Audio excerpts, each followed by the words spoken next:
Going up against another team, Jeffrey Moore has open access to the bucket.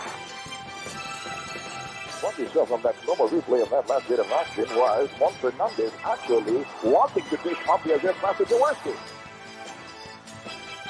We're crossing the twilight zone. That's an eternity of basketball ahead of us.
This is an eternity of basketball. We are part of a globally Ballin network. If our most popular episodes on YouTube, on the Globally Ballin Network YouTube channel, Bernie Fabiosa is at number 1, all the way down to Manny Paner at number 10. Which one is your favorite? Keep watching. Check out original articles, audio, and video projects on globallyballin.com. Check out all the shows as well, including AEOB. And then catch our live episodes now on the Twitter page of Globally Ballin. Follow the Globally Ballin Twitter page so you can check us out every live show. Will be streamed over there. And then follow us on social media. Linktree/Globally Ballin for easy access to all of those we just mentioned earlier. Okay, here we are. Good morning, everyone. I'm Charlie Cuna together with Noel Zarate. Naka-olap na naman sa isang hotel. Si Sid Ventura, kasama rin natin as usual.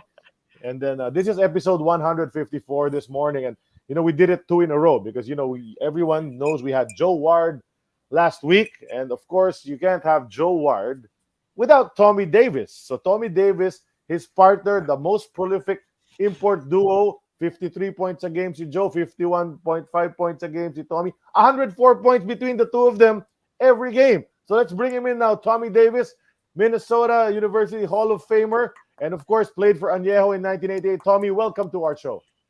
Thank you. I'm very, very happy to be here. Thank you. Thanks so much for accepting our invitation. And special thanks to Tommy, guys, because he's in France. And in France, it's 3 in the morning right now. So Good morning, Mr. Davis. Thanks for joining us and setting your alarm at 3 a.m. to be here with us. That's how I feel about the Philippines and my friends and all of my fans there. I would get up at any time for you guys. Right. That's good to hear. Incredible. Yeah. So Tommy, I mean, let's get into the basketball. Let's get into the basketball talk. We appreciate you being here and up and about at this time. But how did you start playing basketball, Tommy? Why was basketball your sport of choice? When I was young, it really wasn't my sport of choice.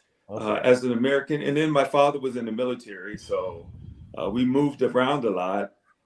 As a kid growing up, my favorite sport of all the sports was baseball. I loved baseball. I was very good at baseball. actually could have went to college to play baseball also. And my second sport was football American. And I was quarterback, and those were my two favorite sports. But I did play basketball, and I liked it, but it wasn't my favorite. It wasn't my favorite until I started to grow a little bit more, and then started watching some TV shows. I mean NBA and college, and then over the summertime when I became like 14, 13, 14. I had to make a choice. I had to make a choice of whether I wanted to become a better baseball player and play the whole year, or should I start going to basketball camps and play basketball? And obviously, I chose to start playing basketball. So that's how I actually started. Just curious, Tommy, what positions did you play for baseball and football? For football, I was a quarterback. Whoa! But in those days, you played offense and defense, because my high school wasn't that huge, and I was quarterback and I was free safety because I was tall and I could look over everybody. And baseball, I was a pitcher, catcher, and third base. Wow! All around. Yeah. All around. You had that gift. Yeah, but did you start out as a point guard, because you played the two leadership positions already, quarterback and pitcher? Did you start out as a point guard in basketball? Well, actually, no, because I grew very fast. So obviously, when you're tall and you're young, they want to put you inside really quick. There's like go down to the post. And I was like, no, I want to shoot the ball, and I wanted to shoot it from far. And I, at that time, I didn't think it was a good idea, because I said, okay, I'm tall, but I learned to post up. I learned to play inside that way. In all my free time, when I was by myself, I would just shoot 3-pointers, which you guys knew from the Philippines. I shot a lot of threes, but obviously it really helped my game. It helped me to improve and be an all-around player. So I think my coaches back then, for putting me there and making me an all-around player. But no, I wasn't the point because of my height. Okay. So how tall were you already when you started? Yeah. Were you 6 something already? Well, I always played, but when I decided to venture off just on basketball, I was 6'3", 6'4", like I am now. Okay. I was at 12 years old, I think I was like 6'1", 6'2". At 14, I was 6'4". Everyone thought I would be like 6'8", 6'9", because I grew real fast, and I had 14 size feet when I was 13. So everybody's like, oh, he's gonna get taller. I didn't get any taller. I just got better, but not taller. You topped off at 6'4". Yeah, you mentioned you started getting interested in basketball by watching the NBA and college basketball. Any idols that stood out for you during that time? Well, like I said, I all of my idols in like baseball were like Brooks Robinson, because I grew up in Baltimore, so all the Baltimore Orioles, Paul Blair and Don Baylor. These are names you probably wouldn't know, but I knew everything. I knew everyone who played because I loved the sport, and so all of those players. But Brooks Robinson was my favorite because he was the third base, and I read a book that he wrote. It's called "Third Base Is My Home." And I just loved the book, and I loved, because that was my favorite position. It's a hot position because the balls come really, really fast, so you have to react really quick. And so, and that was my favorite. And my football favorite was Fran Tarkington for the Minnesota Vikings. Right. So, because he would scramble, and I took his number, and so. And in basketball, of course, I mean, growing up watching Dr. J, Jabbar, Wilt Chamberlain. Those guys there, but my favorite player of all time is Magic Johnson. Oh, okay. Which is an ironic statement, because you said you're 6'3", 6'4". They never made you play point guard, but if you did, you'd probably be the next Magic Johnson, right? Oh yeah, maybe. But Magic's like 5 more inches taller than me. Yeah. And a lot thicker, and a lot thicker. Well, when I played, I was a lot thicker. I show pictures of when I was in the Philippines and in Minnesota and in the pros. And I told, they were like, that's not you. I was like, yeah, that's me, man. I Yeah. played. I was like 225. I said that was my Wow. playing weight. I said, but because he had to. I mean, you had to play against people like Joe and Bobby Parker and Parks and all those guys in the Philippines and all over the place. So you had to be strong. That's right. That's right. Yeah, you were much bigger than you would bump bodies with all these guys. It's funny because Joe last week, you know that your partner Joe was our guest last week, and Yeah. he told us that he loved Julius Irving as well, and so do you. Oh yeah. I guess during that time, a lot of you idolized. Yeah. Well, Julius he Irving. was the first. He was the first one that in our era, he was comparable to Jordan. Because the things that he could do, and like Joe really could do it because Joe had really big hands like Dr. J. So Joe could palm the ball and go up and dunk it. And so you could kind of tell his game was kind of based off of Dr. J and his movements. And so, but yeah, Dr. J, because not only was he a great basketball player, but he was a class man and a class act. So it was easy to idolize him. Yeah. He still wears a suit every time you see him now. He's still in a suit. Yes, he does. They show him with the NBA coverage and all of that. But so you started playing at Aberdeen High for the Eagles, and you were a high school All-American. So I suppose there were lots of recruiters coming from the different universities coming over to your place. Were they talking to your folks and all of that, trying to recruit you to get to their school? Yeah, it was a lot. It was a lot. As a kid growing up, I had brothers and sisters and two older sisters and an older brother and a younger sister. And so at the time when I started getting recruited, I was sharing a room with my big brother until he went to the military, and we're 3 years apart. So when he left, I had the room to myself, and it was a pretty big room downstairs in the basement. And from my sophomore year to my senior year, I would get letters, and every letter that I would get, I would put it on the wall. And the whole wall was full around my room with everybody. And I would go around and go, no chance. And then I had a section where, I was like, oh, these are the schools that I probably would like to go to. And which schools were those? Yeah. I'll tell you a funny story too. My final schools, my senior year was Louisville, University of Maryland, where I grew up, Villanova University, Philadelphia, Minnesota, of course, Syracuse, and last one was Virginia. Okay. Those are all really big programs, right? Yeah, they're all really good, big programs. And the funny thing is, like you were asking me, well, did the coaches come? Yeah. Well, back then they couldn't talk directly to you unless you were at school or go through your parents or your college coaches. They couldn't call you directly. But my college coach would set up the interviews where they would come down and we would meet at my parents' house, and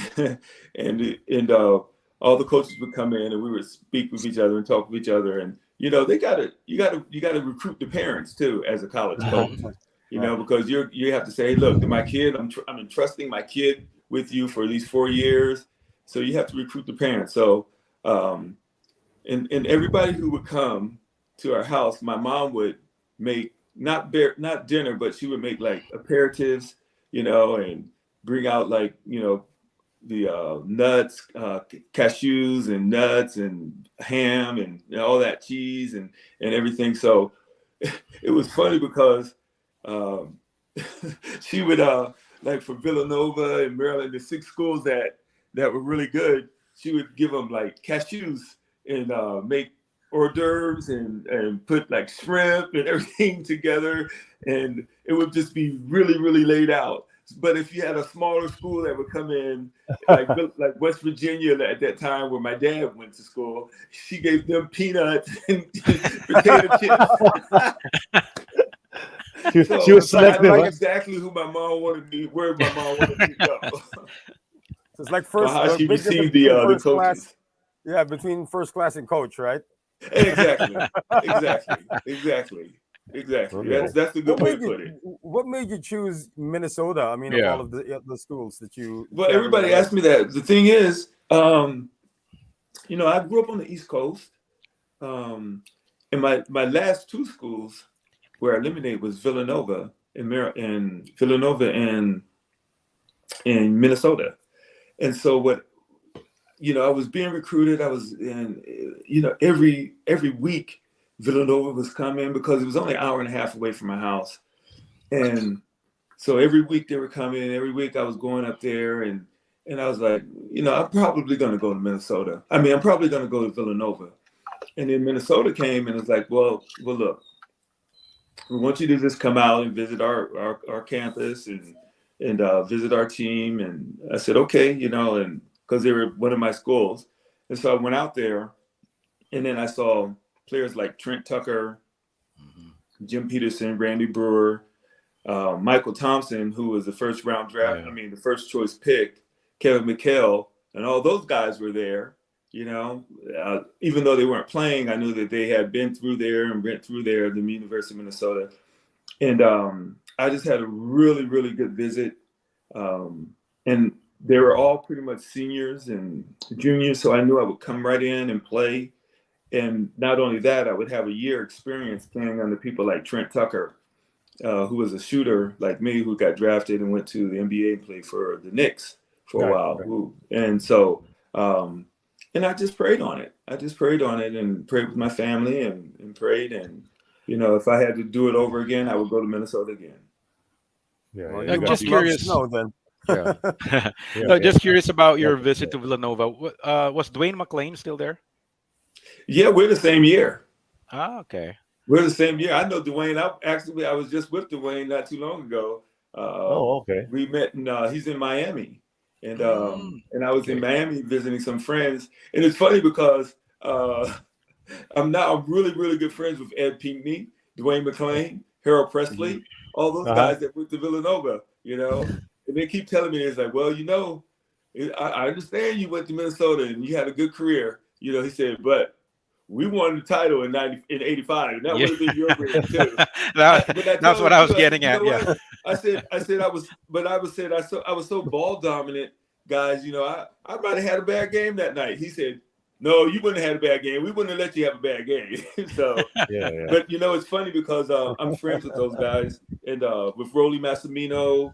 You know, when they talked to Rolly Massimino, they asked him, and this was a great honor too. They asked him, he said, you know, as a coach, you have this player, that player. And he's like, out of all the players that, you know, that you recruited and that you didn't get, which one do you regret? He's like, that's an easy question. He says, the one I regret the most that didn't sign with us was Tommy Davis from Aberdeen, Maryland. And and Dwayne McClain and Harold Presley, they all told me that. And I thought it was a great honor. You know, because he said, you know, he's a great player. He was a good player. But he preferred me as a person even more so than being a player. So you know, for me, that's really important. You do know Dwayne also played in the PBA, right? Oh yeah. I know you did. Yeah. A couple of years after you guys played for Añejo. Good player. Yes, I do. Yeah. You know, he's one of about 15 guys from your draft class who played in the PBA.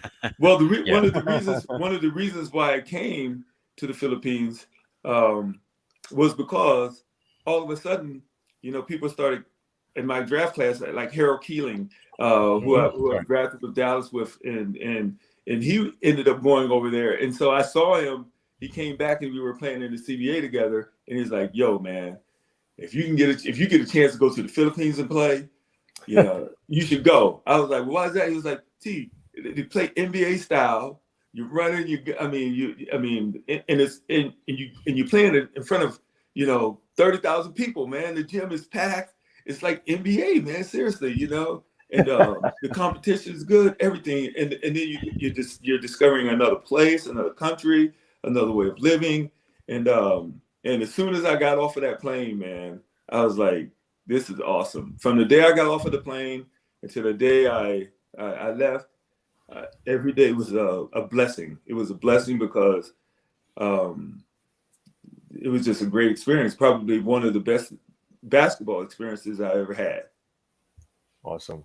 No, but let's go first to your Minnesota days, though, Tommy. You had a pretty good career there. Your career, as the years went on, you were just a starter, yes, at the start, but you only averaged about maybe 5 points a game, 6 points a game, or Right, something.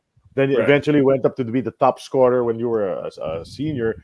You became the main guy. You played with some NBA talent. You mentioned Jim Peterson, Trent, John Shasky, and all those guys. Randy Tell, Brewer. tell, yeah, tell us about that stint in Minnesota, playing against all, because the talent level was so high in the early 80s. So many guys were going to the NBA. A lot of them were preparing for the Olympic tryouts in '84 and all that. So you got to play against all these guys. What do you remember? Who were the guys you were so pumped to play against, and who matched up well with you, and things like that? Yeah, it was great. Like I said, I came in '81, and I just fed in, and I did my thing. I started. I worked my way into the starting lineup. And when you have people like Trent Tucker, Randy Brewer, and who are all first round draft picks, and then we had other players that were really good too, like Daryl Mitchell and Gary Holmes and Zebedee Howe. All those guys were really solid players. So it was great to be able to start out like that. That's why I got better, because I had a good foundation. And then of course you want to grow, and the coaches, you start coaching, you start playing, the coaches start coaching you more, you have individual. And then back in the day we didn't have personal coaches, so we pretty much had to work out by ourselves. And sometimes a coach would come out and work with us, but not like it is today, where you have a personal coach and you work out every day, and you pay them and all that type of stuff. So, just being in there my first year got me really excited, got me prepared for those years to come. Especially in the Big Ten. The Big Ten was just hard. You play against really, really, really good competition every night. Pros every night. And some of the people that stuck out in my mind were like Sam Vinson from Michigan State. We had Scott Skiles from Michigan State. You had Brad Sellers from Ohio State. Ohio State, yeah. I played against Clark Kellogg. Some of those guys like that at that time that were just awesome players. Roy Tarpley, Derek Harper. That's a big list of players you're going through right now. It is. I mean, that was the prime. And then, of course, Uwe Blab. You're naming all the Dallas guys, Tommy. You're saying all the Dallas Mavericks. You're right. I played against a lot of the Dallas. So when I got drafted by Dallas, I do Uwe Blab, I do Derek Harper, all those guys. Some playing from the Big Ten, and Jay Vincent from Michigan State, and so it was pretty cool. Yeah. Yeah. You're naming the Dallas Mavericks, and their names are all on the floor now of the Dallas Mavericks. I saw that with Harold. Yeah, I stay in contact with Harold. So yeah, I stay in contact with Harold. So I'm proud of him too, because he, we pretty much started out the same way, the same draft class and stuff. So we've been, went through a lot together. So we're still friends, and we'll be friends forever. Yeah, he's amazing. Harold's a friend of our show. He was nice enough to share his stories with us also. But you were talking about all these players that you played against, a bunch of them. Some of them have been on our show as well, from your draft class, you were saying. But leading up to that, when you were a senior, Tommy, what were your personal thoughts? Did you think you could make it to the NBA? Well, I mean, my whole thing was, when I looked at it, I didn't think anything different ever. I always thought that I would be, playing basketball and playing in the NBA, and I just thought that it would just be the next step. And so if I did have one regret, what I probably would have done over is, after my senior year, I started playing in like a lot of tournaments to build my stock up. And if I probably wouldn't have played in those games, because actually I had injury that I didn't want to talk about. And I knew that I still needed to prove myself in certain ways. So I ended up playing in a lot of like a Portsmouth tournament, and playing in some pre-draft camps, and just not being 100% and not showing everybody exactly what you can do. And I just thought that I should just bear it out and go and show myself anyway. But actually, it hurt me because I wasn't 100%.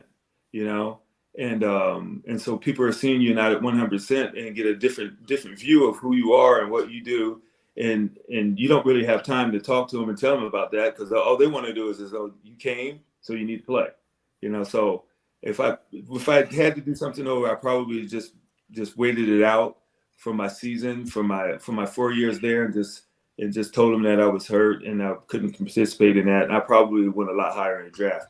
But I mean, it is what it is. It was a pretty bad day for me that day of the draft, because I was expecting to go a lot higher, and then you see people that you see players that that you were just killing in college, and you were and they're going before you, and so you're like, what's going on? And so but like I said, I'm a man of faith, and I'm a man that believes that all things work together for the good. I still had a great career, and I don't know what would have happened if I would have been in the NBA. So it wasn't for everybody, and it wasn't for me, and just when I look back on it, I knew I had the level, and I think pretty much everybody else that was around me knew too. But they know that the NBA is a lot more than just being good enough to play there. You have to have some luck. You have to have and some people is destined to play, some teams is not. And for me, I played against all those players, and I held my own. And so they know, I know, and a lot of people know, my level, and it just wasn't to be. Of course, yeah. But you did have a nice career anyway after that, overseas and then playing all over the place. Yeah, in exactly. Europe. So you still had that career as a pro, and had some success, of course, in every place that you went. But okay, so we have a segment here in our show. It's called the time capsule. So we're gonna enter that now. But before that, we'll just remind everyone that we're part of the Globally Ballin Network. There's other shows on the network. One of them is Next Man Up with Diego Dario and Jello Vito. Around the leagues, they're going to talk to Jeron Teng of the Converge Fiber Xers, a PBA team which is on a 7-game winning streak right now. So check out Next Man Up, episode 19. And then, what's after that? Watch and listen to us on Spotify. And then if you enjoy our show, send us some love and rate us. A 5-star rating, please, for us, okay, on Spotify. And then if you become our AEOB monthly supporter, we will acknowledge you on our shows, of course. That's just for $4.99 or 250 pesos a month on Spotify. We'd appreciate some help over there. And then what's after that? Like and follow Globally Ballin Southeast Asia on Facebook, because they show tidbits of our shows on the Globally Ballin Network, including this one. I'm pretty sure there's going to be some Tommy Davis snippets in a week or so. On the Globally peanuts Ballin and the Southeast cashews, there better be one, right? Yeah, Exactly. peanuts and cashews. That's right. Is that the last slide? There's another one. Okay, so let's enter the time capsule. Okay, time capsule is brought to us by Champ's House of Chicken, Tagaytay. Yeah, check out their house roast chicken. It's good stuff. Okay, that rice and the garlic sauce and the gravy, really good. So you can check out Champ's House of Chicken. They deliver to Metro Manila, Cavite, and Laguna via Lala Move and Tok Tok. Those are the social media. You can contact them there and order some chicken. All right, let's enter the time capsules. Look at photo number 1. Got some photos for you, Tommy. Okay. We're gonna go through your career. Right? This is you. Apparently, one of these kids is you. Right? Do you remember this? Have you seen this before? I'm not getting it. Oh, you're not seeing the photo. No. Oh, it's not on your screen. Okay. Well, it's Yeah. a picture of you. It's a picture of you taking a There's jump something shot. wrong, I think. Oh, wait. What's Do you wrong? guys see it? Because I see I can't see it. I can't see it as well. I see. I can see it. Yeah, I can't. I can see it. Yeah. Well, I'll try leaving this. I'll try doing something. Maybe a Mine photo is of just, you. I got the little circle going around, so it's maybe Yeah, not receiving it, me too. Yeah, maybe it's trying to So load. it's loading. It's loading. Yeah, mine's Yeah, probably yeah. still trying to load. Yeah, you're trying to block this kid. His name's Mike Mitchell. He's taking a jump shot for the Colts in the Bantam Junior Basketball League. And you, Tommy, number 34, and Mark Yates of the Lions are attempting to block the shot. Oh yeah, I see that. Yeah, I know that. I remember that. How old were you when this was taken? I think I was maybe like 12. Whoa. Yeah, it looks like it. So And I number played with Mike 34. Mitchell in high school. Is this the Mike Mitchell that played in the NBA? No, No, okay, this is a different. he fellow. played in high school with me, and he went to Drexel University.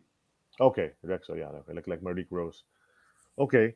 So yeah, so here you are. And then there's a kid, you and the other kid, Mike, that Mark Yates kid. He looks like a little kid. He looks much younger than you. He's trying to block the shot as well. Yeah. So I guess these were your formative days. You got the striped socks on and the short shorts. Yep. And I wish you could see the photo though. I mean, I wish there was a way that it loads on your Is it still doing the loading thing? Yeah. Because I also can't see it. Yeah, and wow. some other viewers are also reporting they can't see I it as think well. I think Claudia and Tin are trying to fix it in the background right now, but it's weird, I can see it, Charlie can see it, but you Yeah, guys I can can't. see it clearly. That's crazy. Yeah, Yeah. yeah. Well, mine was just still loading. Up to Okay. now, okay. Yeah. Oh, that's crazy. Yeah. But anyway, But yeah. I So remember that picture. I remember it vividly. mhm. Which one was that? Yeah. The Yeah, the one who was the one that we showed. That kid. he's a kid. He's about 14 years old. Sid in that photo Yeah, that yeah. we showed. I uploaded that photo. Yeah, can Okay, you there guys it see it is. now? No, How about now, yeah, now Tommy? I Can see you it. see it? No, mine is still loading. It's just Oh, going around. Oh, I can it's see. not. I can see Oh, it there now. it is. I see it now. Okay, there, Yeah. there you All go. right. So at Okay, least there you go. There you go. Yeah, I nice, yeah. see it nice. Good. now. Okay, Yep. Tin, whatever you did, Okay. thank you for that. So you see that Yeah. photo. So these are the formative years because you said you learned playing basketball around this age, you're 13, 14. You were saying you I started. always played, but that was a league that we played on the proving grounds because, like I said, my dad was a military man, and so we on the proving grounds we had a league of our own because in the States you go on the army bases sometimes it's like a whole city, and so we had football and baseball and basketball on the proving grounds, and that was one of the pictures that Mike and I shared together because we ended up being teammates for 4 years together in high school. And the great thing about this photo is that you're trying to defend from behind, and I think photos after this, years later, all the shots are you taking the shot. Right. You're the Yeah. one. They're defending you because that's how Yeah, I think that you was were a gunner. rebound. Mhm. Yeah, it looked So like I think it looked like a rebound because it Yeah, I was think it deep. was a rebound. Yeah, And because Mike, he was 1 year older than me, but Mm. he ended up being like 6'9", 6'10". oh Oh, wow. So he was tall. Okay. All right. All Yeah. right. So the He caption became is the big guy. wrong. Did It he says play? here, Did he eventually play college ball as well? Yeah, he played at the University of Drexel. Oh yeah, you mentioned it. Okay, Drexel. Yeah, sorry Right. about that. yeah, Okay, but so this we is an early. I just gotta comment on the rebounding effort of your teammate here, Mark Yates. He didn't even jump for the It for seems the like rebound. that's the highest he might can have get gotten the now. steal though. Yeah, yeah. No, I was saying he looks younger than the rest of the guys. He looks like the youngest kid on the He does, floor. So yeah. that's Yeah. why he had a bit of a difficult time there. Yeah, so classic photo. Great that we found it Yeah. online. It's Yeah, funny what you find that online. is. Yeah. And I wouldn't have guessed it was you. If there were no caption underneath, we wouldn't have known. And Yeah, that was you. exactly. Is there a particular reason you're wearing 34, or did they just assign that to you? You Is it- know, no, I just like the number 34. I know Kareem was like 33, and I think somebody else had that number. I think that's the number I wanted, and they didn't Uh-huh. have it. So I was like, I'll just get the next closest thing. And then all of a sudden, once you're little, you start with a number. You usually keep it your whole career. Yeah, Charles that's right. Barkley number though. Yeah, Yeah, exactly. yeah. They came later. They came later, Yeah, right? yeah. I mean, Charles Barkley, Akeem Olajuwon, those are the 34s. Eventually, Shaquille wore 34 as well. Okay, let's look at the next photo, please. Let's check it out. So the early years. Nope, back one. Yeah, this. Okay, this is jump shot number 34 for the Eagles. So this is Yeah, Aberdeen. that's high school. It's funny because I saw that and when I see that picture, I don't even look at the jump shot. I just look in the stands to see all my friends Oh yeah, yeah. from high school. I'm like, oh yeah, because that was home. It was a home game, and Mhm. all of my friends were there watching. So it was pretty cool. It was a nice period of my life. Playing for the Aberdeen Eagles. Because we're always had good teams, and we have a lot of good players that came through there. It's a city where we get a lot of Army kids coming in because there's an Army base that touches Aberdeen. It's called Yeah. Aberdeen Proving Grounds, and that's where we came. And then all of a sudden, my dad retired, and we ended up staying there. Right. Yeah, You know, yeah, I've, it's I've- Okay. Yeah, I yeah, have a go. question about this form. This form. Did you copy somebody shooting this way, or did this come naturally to you? It just came natural, I just no one ever taught me how to shoot. I just just started shooting and just was lucky, I guess, that I just had good shooting form. But I was always someone who was very straight as far as shooting. Like, I'm a good bowler. I like pool. Anything that I have to aim at. I'm pretty really. I was growing up. I was really good at it, like bowling, pitching. That's why I was a Mhm. pitcher. Because I Yeah, could throw quarterback. strikes. Um, quarterback. Yeah. yeah, all of that. Darts. If I play darts, like for the first time, I'm Yeah, really yeah. close to the center all the time. So everything as far as precision, eye coordination, shooting, and I was always naturally good at it. Well, that's why they call you Tommy Gun, right? Yeah. Yeah, Tommy Yeah. Gunn. That's right. Yeah. That's right. They were Uh, surprised here when I got to France. They have this sport called pétanque, and Yes, pétanque is yes. just with balls, and you throw a little ball out. I don't know, not too far, but then you have the other balls, and you try to get those big steel balls close to the little ball, and then you can hit balls out of the way. So it's a big like a competition, and it's very serious over here, which I Uh-huh. learned. When I came over and I was just playing and laughing, they were like, "No, you got to hit it out." I was like, "Oh my God, wait a minute, man!" I was just having fun. But I really, even like the first day I played that, they were like, "Man, have you ever played this before?" I said, "No, I'm just good at anything that I have to aim at to hit, I can do it." That's nice. That's awesome. But I was about to say, this is a high school photo, and you've got an NBA body here. yeah. I So know. that was what I'm about You to know what I'm say. saying? You look That was my stacked in senior here, dog. year. That was my senior year. So yeah, my legs, everything was big. I tell people, I show pictures and they go, "Man," I'm like, "Yeah, this was high school, man. This was high school." So Exactly. It's crazy. Could have That's sworn. not Could a have high sworn it school was. kid taking a shot. Yeah. Could have sworn it was Shaquille O'Neal taking a corner, Jay. exactly, Or exactly. no, the NBA player who came to mind when I saw this photo was actually Xavier McDaniel. That's Uh-huh. another Xavier one. Another McDaniel, 34 yeah, guy.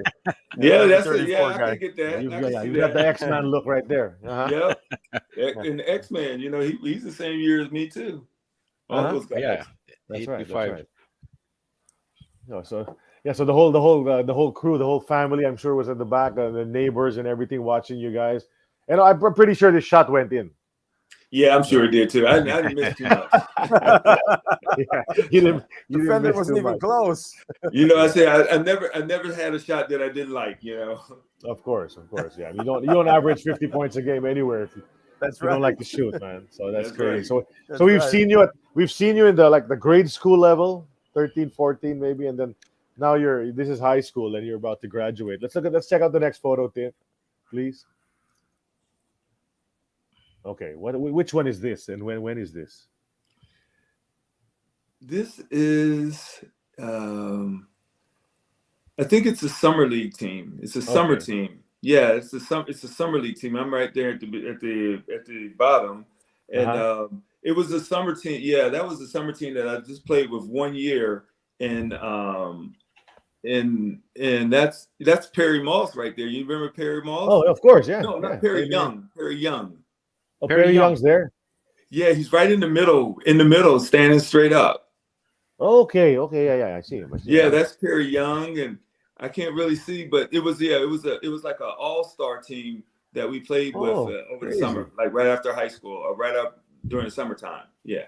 Okay, so you and Perry Young go back. Oh yeah, we're from the same. He's from Maryland too, and we in all of these games because he was really good too. And actually, we played the same time in the Philippines. That's right. Yeah. He was on another team, and we played together in the Philippines. Yeah, he played here 2 years. He had come already the year before, I think. Then the same year as you, he came back. Pure Okay. Foods. I think he played for Played Pure for Shell. Foods. He played for Yeah. Shell first, then he played for Pure Foods. Pure Foods afterwards. in '88. Yeah, Right. but they didn't do too well though in that. No, they conference, didn't do if I too well. remember. Yeah, we would Yeah. stomp them. What the- And you I know, would tell Perry, I was like, "Man, you got to Añejo, change of teams, course. man. You got to change teams, but we're gonna stomp you. We got a good team, man." crazy. What did the photographer tell you guys here? Did he say don't smile and look angry? Because you guys you all look like you're going to pick a fight here. Yeah, something right now. I mean, that's weird, man. Because you know what? I've never even seen this picture before. You know, Wow. and I'm like, did I come late because I don't have the same? Or maybe that's the shooting Yeah. shirt or something. but I Yeah, do remember the team. But I'm like, I don't remember the picture. So I'm like, wow. And then I'm trying to look at the guys and see who they are. There's only But I there's only remember one them, dude. yeah. There's only one dude who didn't get the memo. He's smiling. The second guy from the right, standing up. He's the only guy smiling. The rest of you look upset. Even the coach Exactly. one looks like Yeah, he we wants look to mean, punch man. somebody. We look mean. We do. And the arms are closed, and we cross it Yeah. off like he's just like caged up or something, man. That's right. weird. Some sort of gangster pick, Yeah. Yeah. Yeah, And I think the you're the photographer. only one. Yeah, the photographer must have told the guys in the back to fold their arms, Yeah, for right? sure. I mean, Yeah. Yeah, Yeah. That's But not a that's why normal- he's doing it, you know? That's not the normal pose for a No, it's photo. definitely not. And then the rest of the guys have the pants on, and there's one guy in the shorts. The guy in the I front. know. I'm like, what is one in the middle? He looks like David Rivers. Yeah, he does. Yeah, the Notre Dame guy. No, the guy beside him looks like Dirk Minifield. I don't know. Yeah, exactly. I know, right? I'm like, Yeah, so that's a good picture. I like that. That's okay, great. That's, It's We'll funny send that it to you haven't seen it. Yeah, we can send it to you. yeah, that's funny because I've never seen that one. I was like, wow. Like I said, it's crazy what you find on the internet. You just type Tommy Davis in, and these things come up. Things So, come up. Wow. yeah. Nothing incriminating that we found. No. I did find a baseball player by the name of Tommy Davis, though. Well, yeah, he played for the Baltimore Orioles too. That's right. He was a That's really right. good baseball player. And but then growing up, everyone, like there was like Tommy Davis. Is that your dad? Or you're a junior? I was like, no, it's not. Yeah, because he was a very, very good baseball player. Well, speaking of the Orioles, actually one of my favorite players of all time is Cal Ripken Jr. So there. Well, now you see, now you're getting into something that's really close to me because Cal Ripken went to Aberdeen High School. Oh, really? Yeah, Okay. I've known Cal Ripken ever since I've been in Maryland because I was a baseball player, and actually I played with his brother Billy Ripken, who ended up playing for the Orioles. Also, I played with him, and we would all go we would go around to his house, and because they had a batting cage, and their dad was he was the third base coach for the Baltimore Orioles. Right. And so you have a picture on Sports Illustrated when all of them were together. He ended up being a manager for the Orioles. Cal was there and Billy was there at the same time, the Ripken family. And Billy and I are the same age. We went to high school together, and Cal is 3 years older than me. So I just remember him hitting baseballs. If you could hit it to the school, everybody would go. That was the goal, to hit the school on the baseball diamond. And Cal would not only hit the school, but he would hit over the school almost. Yeah. Well, So that's funny. Yep. I know Cal really well, and I mean we went to high school together. yeah. You have to love these stories. Last week, Joe Ward's telling us how close he was to Pete Maravich, and then now Tommy's telling us how close he was to Cal Ripken. Legends. You guys are legends. I had a favorite T-shirt before of Cal Ripken, swinging a bat, and it had his records here about his hitting.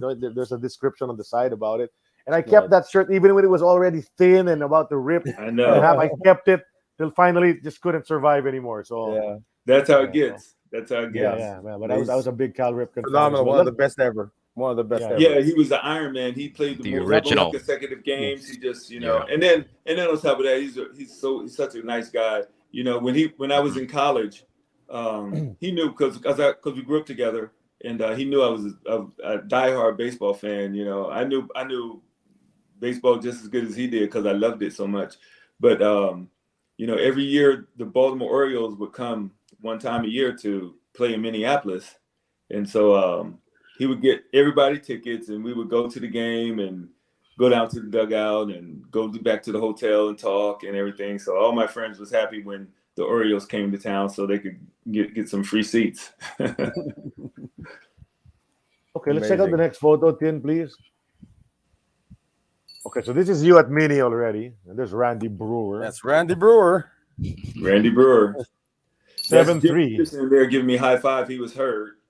Oh, Jim and the guy Peterson. behind him his name is Roland Brooks, who came late. He came like his junior year. He came from JUCO, and then ended up playing in Australia. I think he's still there in Australia. This was my sophomore year.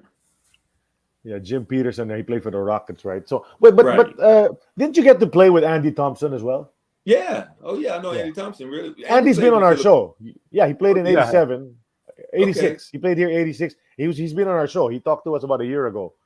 Okay. Told us about Yeah. his the documentary, the Jordan documentary Last thing. Dance, yeah. The Last Last Dance, Dance. because he was the producer of that. You know that, I I'm know. sure.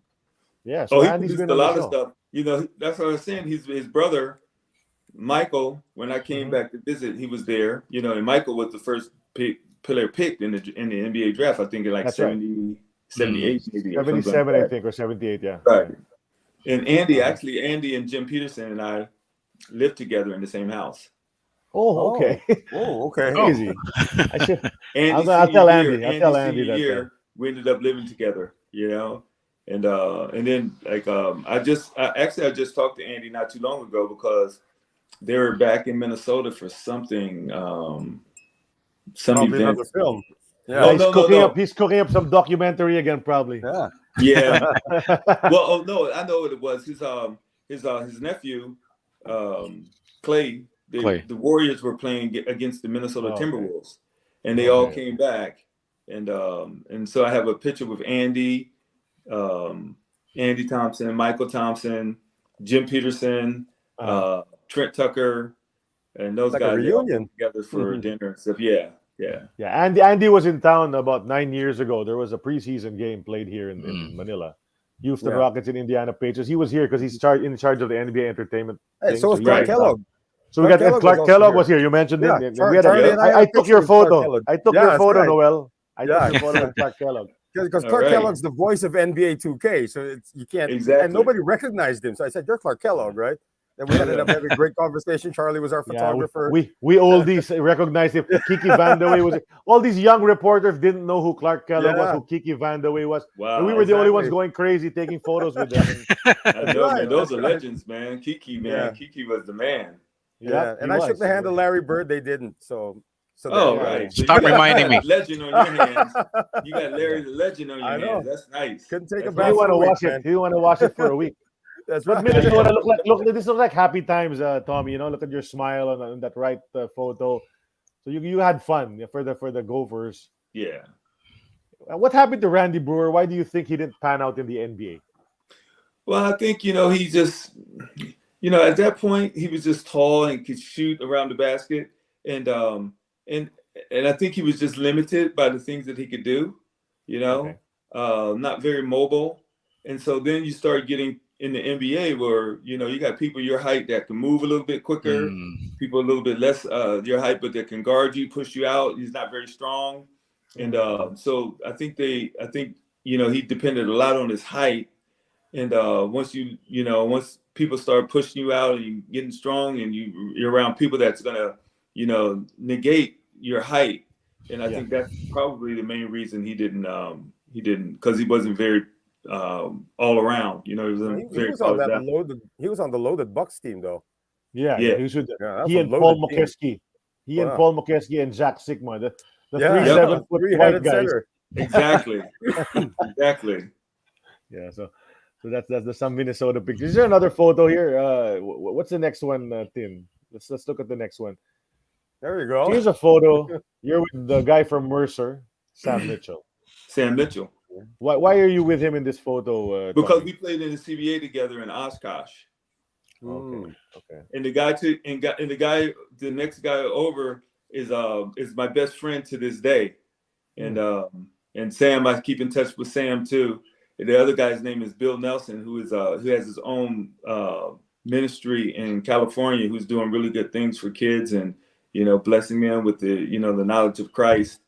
And Sam, I had this picture and I sent it to Sam and Bill. They're like, "Whoa, wow!" And actually, this was the year right before I came to the Philippines.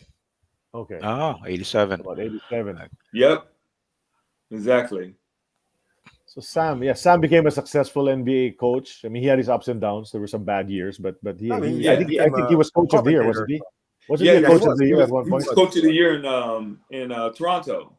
Yeah. Yeah, and he's now a commentator, if I'm not mistaken. He's a commentator. Yeah, he is. Yeah, for NBA TV. It's funny how things come around because for the last 5 years, I mean, when was it? 2016, 15, 16, I went back to the States because I have a young son that wanted to go to the high school over there. And because he's French, he was born in France, and I have 3 kids, but he was born in France, my last one, and he wanted to go to high school. So I went back to the States for a while, and Sam was coaching with the Timberwolves at that time with Flip Saunders, and it was the year that Flip Saunders ended up dying of cancer, and Sam took over the team and coached them for that year. Okay. Yeah. But Sam, I remember Sam in an Indiana Pacers uniform. That's how I remember him more than as a coach. Yeah, he had a nice steady jump shot. He did. Yep. He was a nice role player who was real solid. Yeah, that's right. But how did you guys? I mean, you said you played together and all of that, but you guys really became tight. Is it because you were teammates? What did you get along with Sam? Well, yeah, because we were teammates and we actually lived together. We were CBA at that time. You weren't making any money, so we had to room up and try to split the money for rent, so we could have a little money to go out and have fun with. And Sam and I actually were roommates at that time. I got to know him personally because we were roommates. So. Did you think he was going to become a head coach eventually in the NBA? I thought he had the capabilities of doing it because he had a good diagnostic of the game. He could analyze the game. He was always someone who's talking to you. Hey man, you see he's doing this. Instead of going over that pick, maybe you should go under, and then I'll block him, and then you can just pop back out and things like that. And Sam was always talking. He's a great talker, so and he's real smooth. And I didn't see it, but I could understand why. Just playing with him for that year. Right. Okay, let's check out the last photo for this first half of the time capsule, please. Next photo. Oh, so this is you here. This is 88 already. That referee behind you has already been on our show. He's okay. I remember him. That's referee Ledesma. His name's By Ledesma. That's Dante in the middle. That's Dante. Yeah. Dante. Yeah, and then of course Joe. And then what team are they playing against? Sid? I don't know. I remember the guy, but I can't. He was a big guy. He was a big guy, real strong. I can't remember who he was. Import on the left. I don't even remember who that is.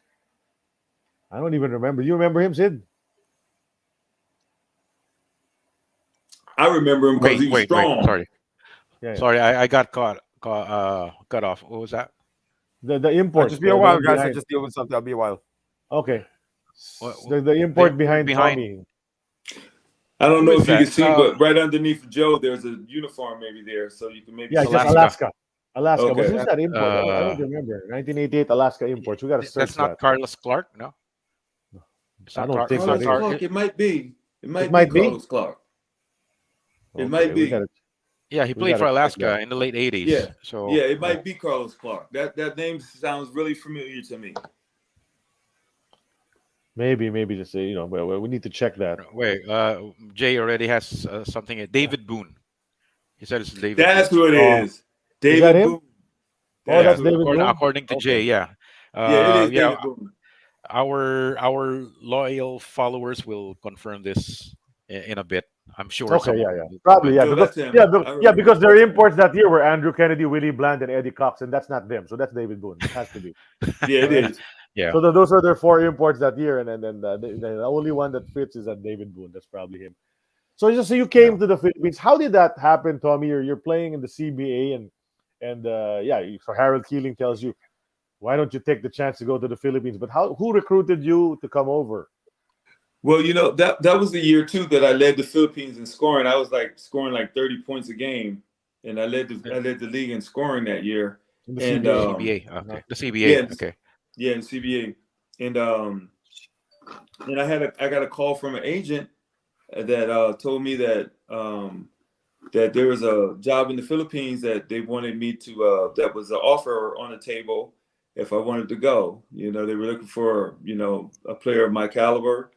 And at that time, like I said, I had talked to Harold and a couple other players that played in the Philippines and said it was just really, really nice. And if you had a chance to go, you should go.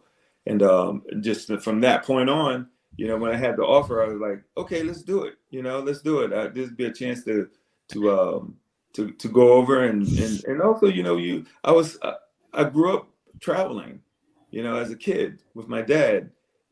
changing every 3 years. We change residents, Uh-huh.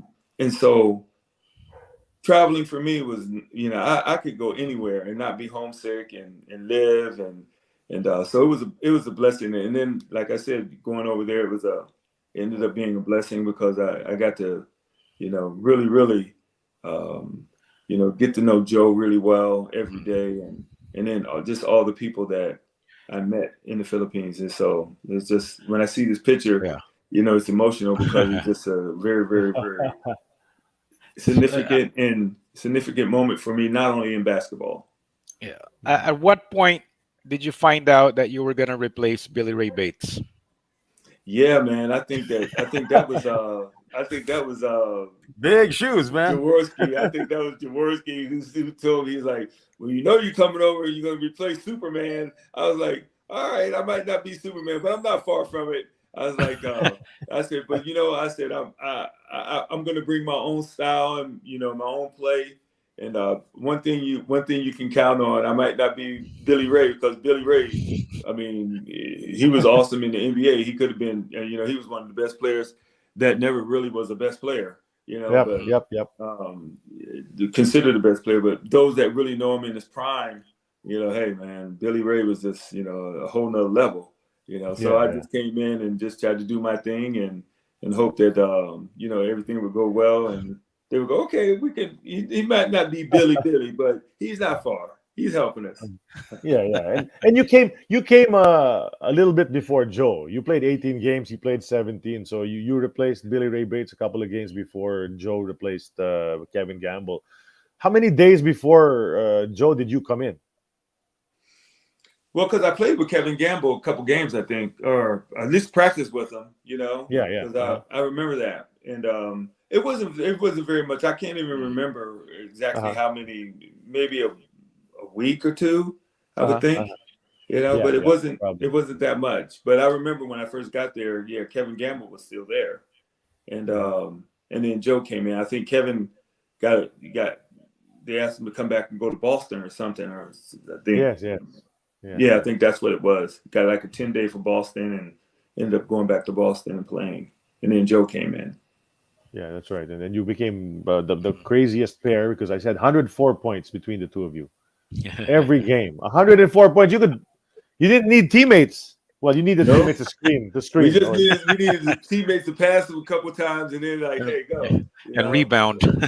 Exactly. Because I'll really say that's the most prolific import tandem ever. I won't even research. It's sure. I mean, even during the time of Lou Massey, Sid, and what's his name, Larry McNeil.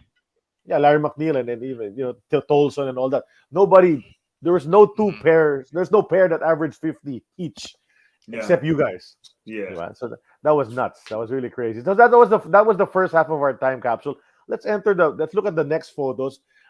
This section of time capsule is brought to us by Ni Hao Bread Bakery Tagaytay. Check out all their goodies on their social media. They deliver, of course, via Tok Tok and Lala Move. Ni Hao Bread Bakery Tagaytay. Okay, there you go. Let's check out the first photo already. There you go, and then there you are. You said that's your 225 right there. There you go. Yeah, on the right. Because look at that. There you go. Yep. I saw a comment earlier. Somebody commented earlier. Said he saw you at the mall. I'll look for that comment and I'll put it up. Yeah. And I thought you were a boxer. Yeah, he thought you were a boxer, not a basketball player. I'm looking for that. There you go. I saw it. There, Mr. Paulo Jurado says, I saw Mr. Davis at a mall. I legit thought he was a boxer because of his build. Yeah, it was pretty thick then, man. That's Lennox Lewis, though. Still got the same legs from high school, though. Yeah, look at Tommy right there. Those years, and then I like the fact that Joe's in the left picture. Joe is still there in the picture as well. Mm-hmm. And you're playing against Lewis Jackson of Preston. Yeah, Lewis Jackson. Yeah, he was good. No, he was a good player. What was your impression of the style of play when you first got here? Your first game with Añejo.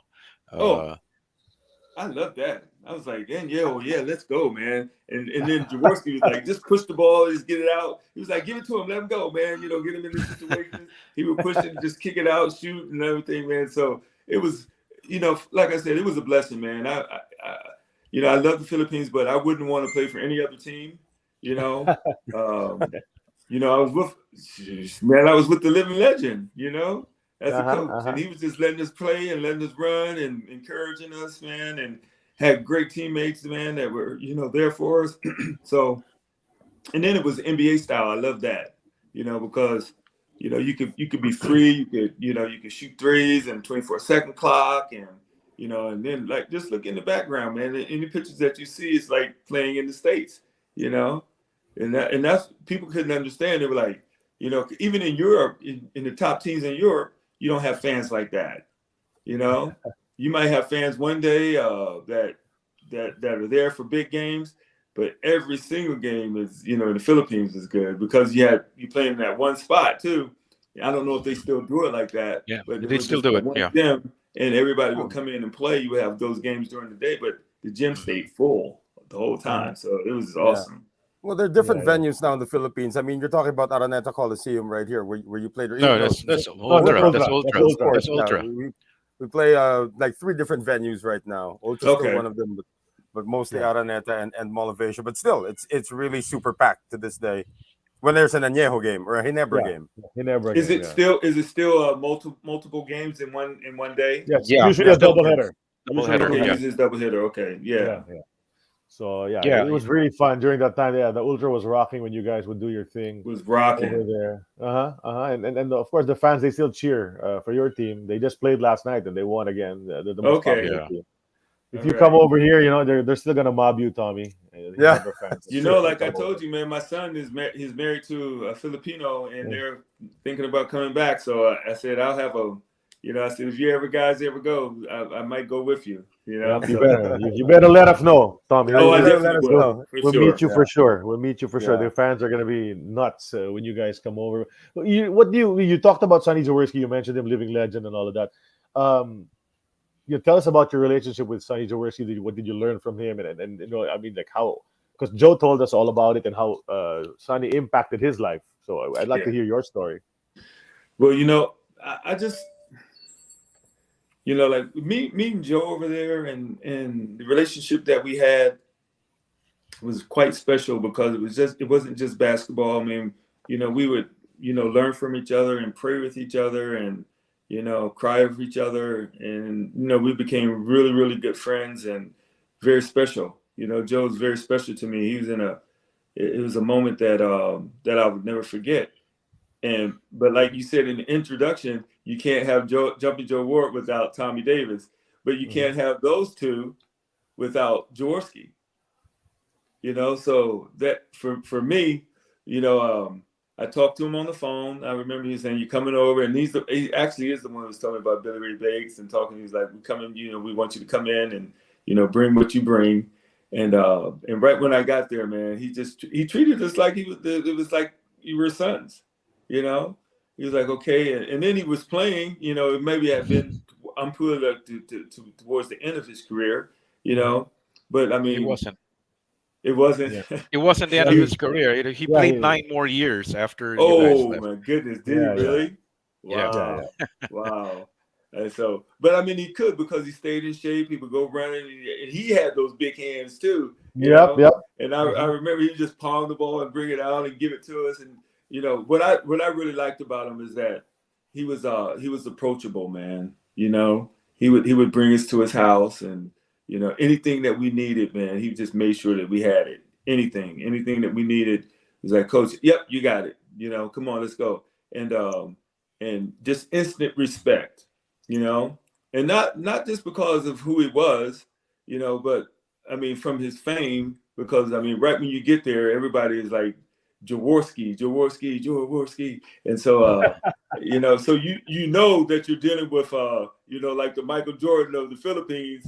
But it was even more than that because after everything's said and done, you're going to be closed in a room with them. You're going to be closed in the locker room with them. And these are the people that you're going to have to go out and play with.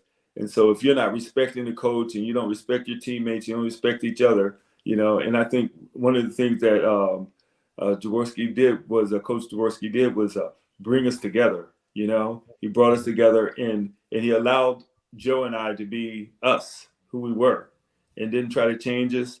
you know, and he always encouraged us, always. And I talked to him, you know, on the internet, you know, back not recently, but before I would, you know, email him and stuff like that. And you know, he's always available, and you know, it's just more than just coaching. You know, it was a personal relationship too. Right. Oh, I have a question. I just want to go back a bit, Tommy. Your first impressions when you landed in the Philippines. I mean, you heard all of these stories from everybody else who had played in the Philippines. What was your first impression when you first got here? Man, right when I got off the plane, it was like Tommy Davis, Tommy Davis, Tommy Davis. You know, I'm like, are you kidding me? I was like, it's like this over here, you know. And so, you know, I'm like, man, this is like awesome, man. It was touching because you're not really expecting that, you know. And I don't even know what I was really expecting, because you know, you could see and you could hear people and telling you about this and that. Even when they tell you, like Harold and all those other guys was telling me how many people would be in the gym and this and that. You can't really envision it. You know, you go, oh, okay, all right, yeah, okay, all right. But it's not only, you know, a lot of people in the gym. I mean, they're fans. You know, they're fans. They're screaming and yelling, and I mean, they're fans, man. It's like a whole nother level, man. It's a whole nother level. And I was like, you got to go and you got to experience it yourself, seriously, because just somebody telling you, you can see it, but you don't really feel it. And so right when I got off, I said, man, right when I got off of the plane, they were there until I left. And I think your practices were open practices, right? Right, your practices were open practices, so there would be fans in your practices. Yeah, exactly.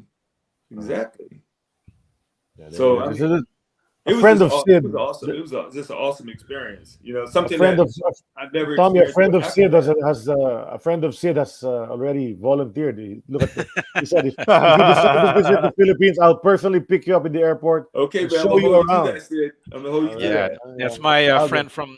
I've known him since grade school, and he is probably the most fanatical Ginebra fan that I know, Añejo fan that I know. So yeah. So you've got a show for now. When you were here, what places? That's saying something. That's saying something, because I mean, the Añejo fans are fans, man. So he's like the highest level fans. Like they're nuts. They go nuts on the regular. Yeah. No, that guy, whenever Ginebra / Añejo loses these days, he'll post on Facebook, "Please don't talk to me for the next couple of days. I'm very mad because Ginebra lost. Wow. I'm grouchy. Don't talk to me." I can understand that. That's nuts. Noel, you were gonna say? Well, I said I can understand that because people they just love. Yeah, Ginebra's only lost 2 times this season, so he's only had to go through that twice. Yeah. No, I was about to say, when you were in the country, Tommy, what places do you remember going to? I mean, where were your hangouts when you were in the Philippines? You know what? I mean, we really didn't hang out too much. We would go to practice and go back to the hotel, and Joe and I would go and read the Bible and pray, and you know, and then we lived in the Sheraton downtown, and so you know, and we all had drivers, and so they would just come pick us up and take us, and then we did a lot of shopping.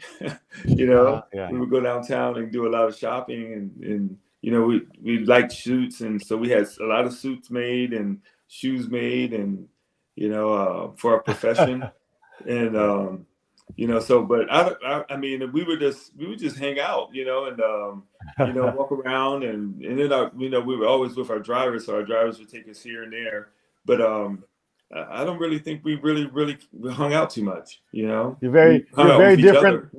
You're very different from the guy you replaced. I know, man. Billy Ray would be in all the hot spots every night. Yeah, I know. I heard about that. He used to paint the town red, so to speak. Yeah, I'm sure. Yeah, you know, I just want to just got different flavors, man. You know, I was one of the guys that even in college and pros, you know, very serious. You know, I wanted to be at the top of my profession, and I knew that just going out, hanging out, you know, you could do it for a while, but if you wanted to endure, you had to you had to be doing things right outside of basketball.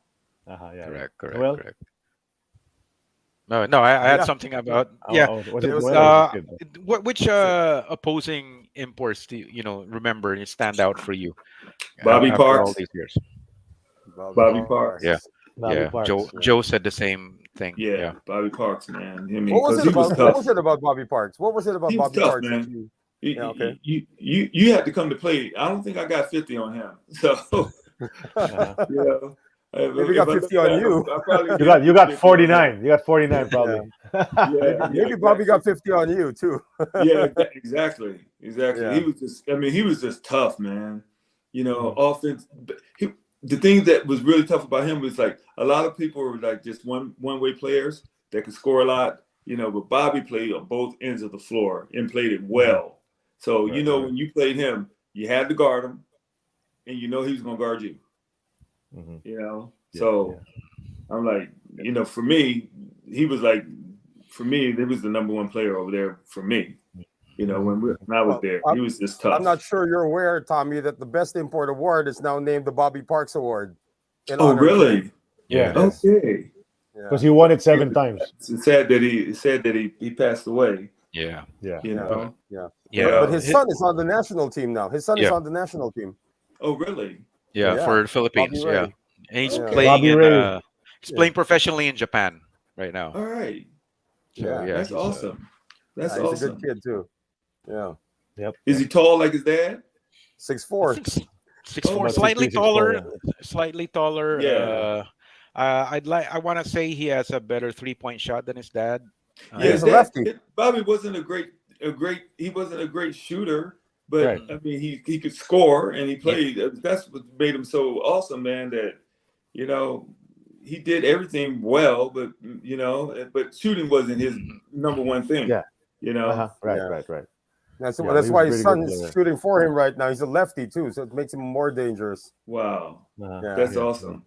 Yeah. But in your go ahead, Tommy. You were gonna ask. How old is his son? About 28 now, maybe. Ray? Yeah, should be around 27, 29, 28. yeah. Oh, he might even be 30 already. By Okay. now. 92, Yeah, 93, I think, when he was born. He was Okay. born here. Yeah, Yeah, so he was born here. Just about 30, 29 to Okay. 30. Yeah. Okay. Tommy, during your stint here in Añejo, obviously we have to talk about it. Can we show the photo, please, Tin? Oh, You know what happened. remember there, this? okay? So this Oh, happened, wow. and Yeah, I remember this. they say it's the There's worst Philip. brawl in PBA history and all that. I don't believe it's the worst brawl. There've been, Yeah, There have been worse ones. No one Yeah. got but this was blown out of proportion. But it all started, they say, because of you, Tommy. Yeah. What happened? Well, I kind of remember that. I think that I can't remember who we were playing, but Presto. Presto. I Presto. fouled him hard. He was going to the hole, and I fouled him hard. And it looked like I just ripped him and threw him down, but I really wasn't. I was actually just trying to go over him and rip the ball, and I got him. And if you hit somebody while they're in the air, anything can happen. And he fell hard, and then he just got up swinging, and then everything just blew out of proportion after that. It's like, it's funny. It's not funny, but like you said, you go on the internet, you can find anything. So I'm telling, I was coaching in high school in the States, and I was telling these guys, no, we don't do that. That's not how we do it. You don't play like that. You don't fight. You don't do this. You don't do that. And they came to the practice the next day and said, Coach, what is this? And they said they had it on film because it's on film too, and they could see it. And I was like, well, I was like, do as I say, don't do as I do. No, but it wasn't a good moment. It wasn't a good moment because that type of thing should not happen. It should be, you should have class about everything that you do. But then just going forward, you just have to, hey, you have to live with it because it's there, and you have to explain it and you have to live with it, like you said. But I think things got out of proportion too. I don't think really anyone really got hurt too much, but it was an unfortunate incident. I would say. Look at Rudy's doing a really good job defending you guys too. I told Rudy, I said, "Yo, man, I'm like that. Yeah, if we're gonna go down, we're gonna go down together, brothers." Rudy was more than willing to help you out. Don't worry about that. Oh yeah, Exactly. Looks like he was enjoying it too. Rudy was tough. That's yeah. all. Yeah. He's tough. Yeah, I he just was. wonder where Joey's at. The photo shows it. He's like front and center. He's a front Yeah. liner. For sure. Right. Yeah. And then the guy. So the guy that you took down is the guy on the left. The guy in white on the left. It's okay? Philip Yeah. Cesar. That's Philip Cesar. He joined your team the year after. He went to. I know. I remember him. Yep. Yeah. Yeah. So, He joined forces with Jaworski the following season. Yep. He because he said, "Well, we not only we win the game, we'll win the fight." No. Actually, I watched it again a couple of days ago, and it seems everything was under control already. But then Philip and Joe started chirping at each other. Yeah. And then it was like a round two. Yeah. It was like a round two, right? It was a round two. Going, man? It's over. Let's stop. Yeah. So it was already done, but it started escalating again after the two started talking to each other. And Did the commissioner call you to his office, Tommy, after this? Yeah, I think everybody talked to us, man. I was like, I remember everyone talked to us. It was like, "Yeah, you can't do that." And Jaworski was like, "Okay, but we're gonna work it out. Let's just go. We'll work it out." Yeah, but I mean, what you should have, that's not good.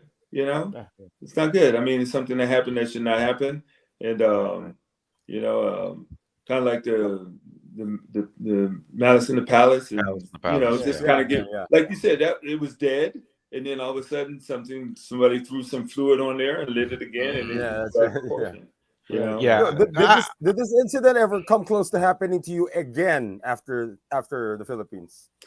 Well, when you have a career as long as mine, you have in the Philippines we had a fight broke out, and but it doesn't really happen that much. It really doesn't, because people don't, you respect each other, and you don't really want to fight each other anyway. You want to play hard. You got things that happen on the court, but then there's incidents too. Because I mean, if he had knocked me down and I hit hard and thought maybe that it was on purpose, I would have got up angry too. So I can understand why he did, even though I'm not that type of player that's going to try to intentionally hurt anyone. So, but I mean, that incident there, even when I look at it, my son looked at it, it's like, "Oh, you did it on purpose." I said, "No, actually, I did not do it on purpose." I said, the thing that really, I hit him hard. I wanted to hit him, but I didn't do it on purpose. What my mistake was hitting him while he was in the air, And because you hit somebody in the air, you can't control how you're going to fall. I said that same hit, if he's on the ground, it would be something different. So right, yeah. And I think the reason why this thing was blown out of proportion, because it spilled into the stands, and the fans got in the way, So that was I think the dangerous part, because normally it's just contained in the court, right? So exactly. I think that's why people reacted the way they did. I'm just sad we weren't able to show this photo last week. We didn't show this photo last week to Joe. But we do have the video. Well, because I searched online for photos. It's funny because Joe and I will send that video back and forth to each other. He has this picture because I've sent it to him. I have it. I have this picture, and then the video. I was like the fighting preacher. Yeah, I said if you had to jump back, exactly, then I wouldn't have to come back and jump over there, dude. I couldn't leave you by yourself. I said it's your fault. you're still talking about it. Huh? We just start laughing with each other. And like, believe it or not, they're still talking about it to this day. The Ginebra fans are still talking about it this day. At least those who were around during that time. So I'm sure. Yeah. Well, we can leave that topic now. Yeah. So we dwelt on that. Let's go to the next photo. That's a great photo, though. Action shot. This is a better photo. It's a better photo. Everyone's smiling. I like this one. Cheesing. Yeah, third place trophy. Yeah. This is after you finished off Presto. I think it was the same. I was checking. I'm not sure. I was checking on Wikipedia, but this was on the same day of the fight, because supposedly the fight happened on the day that Añejo won third place. Yeah. So this was just like literally like an hour Yeah. after the fight. Yep. See how we calm down? You know, Yeah. hey, man. It was just a spur of the moment Don't thing. take it over to the next level. Just calm down and go about your Yeah, business. yeah. Hold up your trophy. And you see the fellow in front of Joe, Tommy. That's Leo Isaac. He was Yeah, at I the saw him. PBA games. He Yeah, was I at the saw him PBA last game night. last night. He watched the game Okay. last night. He's a coach now. He's he's Commentator been a as coach well. for a while and a commentator And as well. commentator too. Okay. Yeah. Yeah. He's He already also been on the show. he also So the only guy commentates who on. hasn't been on the show is Rudy. We need to get Yeah, Rudy on Rudy. the show. Yeah. The He, boxer, the protector. yeah. I was Rudy about the to say. protector. Yeah, The I was about destroyer. to say Leo was not only commentates on basketball, he also commentates on horse racing. Okay. All right. Yeah. He likes those horse races. Yeah. All right. Yes. That's Look good at that the happiness. they're still involved in the basketball there. So Yeah, a lot lot of the guys that you played with and against, Tommy, they can't get away from the sport. They're still involved. Tommy, I checked out for a while. I'm not quite sure the guys asked you this question, but who is your closest friend in the Añejo team? I don't know if that question's been asked. No, not yet. No, it hasn't. we used to hang out a lot with Joey. You know, Loizaga. it was really because he was just a lovable guy anyway. You know, so but I loved them all. You know, so but the Joey and Rudy also sticks out a lot. You know. Tano sticks out a lot too. Yeah. So those guys are all nice, man. Yeah, Joey's based in Sydney now. He's in Australia. Oh, I know that because so the internet, someone was I was talking about him. He's like, yeah, he's in Australia. Yeah. This is a nice photo, really, as well. Okay, let's move on to the next one. There's Trent Tucker. That's Trent Tucker. Yeah. Yep. That's right. That was my mentor, man, going into college with Trent. And that's an assistant coach that was there. This is like 2015-16. We were celebrating the anniversary of our coach Jim Dutcher. Is Jim Dutcher still around? Is he still around now? Yeah, he's still around. He's getting old, but he's still hanging in there. Excuse me. Of course, everyone, you guys know this for sure. I'm not sure if the fans or the followers know. There's a rule in the NBA about the Trent Tucker rule, right? Yeah, exactly. That's why because he took that shot and he won the game for New York Knicks with like 0.1. So how can you catch and then turn and then shoot in? It's not possible. Yeah, it's not possible. That's why they made the 0.04, right, or something like that. Yep. That's the rule. Yep, you can't shoot it. You can tap it, but you can't shoot it. Yeah, tap. Yeah. Yeah, but this guy was awesome. He was one of the bombers, and during that squad of New York, this guy would hoist threes. Was he part of the team that made it to the finals in '94? He was, right? No. Well, because he played with Jordan too. He won in '93. He was with the Bulls. He won in '93. He was with the Bulls. Yeah. Yep, he has a ring. Yeah. And him and Jordan are really good friends. He had a golf tournament every year, and like he would invite all Jordan, Scotty, and Patrick Ewing and Xavier McDaniels, all those dudes that were in New York and Chicago where he played. And really, really good guy. Did a lot for the community and still does. Tommy, tell us about your career after the PBA. I mean, I know you went to Europe and then eventually settled there and all that. But how did that go? What are the highlights? Actually, the year I played in the Philippines, I came back to the States and played in the CBA maybe for like 2 more weeks or 3 weeks, and then I went to Belgium and played in Belgium in Mechelen with a guy named Bill Varner, and we won the championship in Belgium that year, and then after that, I was going to sign back with the team in Belgium. I was going to change teams with the team in Belgium, but they were asking too much for the transfer because I didn't know, I didn't know, my agent didn't know he was young, that you needed to sign a release form that, if you wanted to go to another team, you were free to go. And I wasn't because I didn't sign it. So the team that I played with that year still had my rights, and and put a transfer fee very high. So actually, I couldn't go back to the other team that I wanted to. So I ended up going to France. And so and after playing in France, I just stayed there. I ended up getting married, having kids, and just had my career in France after that. Did you marry a French lady? Yes, I did. Okay. I'm no longer married though. Oh, okay. But Okay. but you went into coaching as well afterwards, right? After your Yeah, basketball career? I played from like 89 until 90. I played a long time, and I started coaching in 2000 and maybe 2002, 2003, professionally, and Uh-huh. and coached until 2010 in the pro level in France. Mm-hmm. And so, yeah, I always knew that I was going to stay with basketball, stay around basketball, and and that was my life, and that's my life, and that's what I always probably be doing. So, Mm-hmm. Mm-hmm. Yeah, Did you have yeah. We asked opportunities? this. Sorry. Yeah. Just one question, Sid. Did you have any opportunities to coach the national team of France? I mean, just be part of the coaching staff, or even you know, just be involved with it? I know a lot of the players and I know a lot of the coaches, um, but they no one ever asked me to really do that. I was around a lot of the players and the coaches though, and it probably would have been interesting if I would have had the opportunity, but I never had the opportunity to do it. Yeah. Mm-hmm. Do you speak No, French already? of Yes. course. Yes. Okay. Sid, you're gonna Of ask course. something, No, Sid. I Yeah, was go going to ahead, ask. Sid. Were you ever asked back to the PBA? You know,